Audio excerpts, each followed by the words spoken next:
ব্যোমকেশকে বলবো মনে করে উঠে যাচ্ছি, এদিকে ব্যোমকেশ নিজেই এসে প্রবেশ করলো।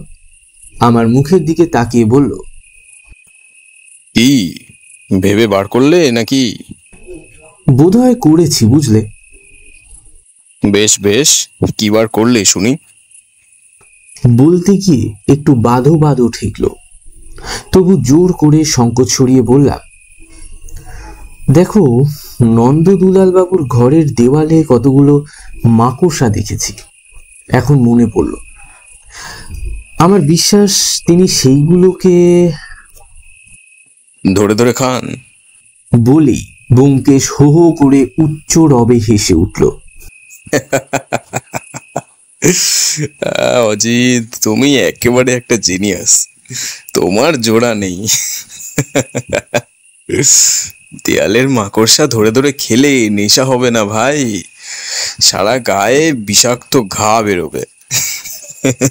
বুঝলে? আমি উত্তপ্ত হয়ে বললাম, বেশ, তবে তুমিই বলো।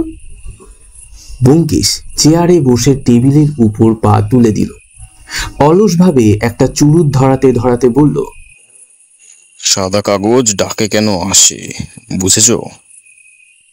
না। ইহুদি স্ত্রীলোকটাকে কেন টাকা পাঠানো হয় সেটা বুঝতে পেরেছো? না, পারিনি। নন্দদুলাল বাবু দিবারাত্রি অশ্লীল গল্প লেখেন কেন তাও বুঝতে পারোনি? না, তুমি বুঝেছো? বোধহয় বুঝেছি। ব্যোমকেশ চুরুটে দীর্ঘ টান দিয়ে নিমিলিত নেত্রে বলল,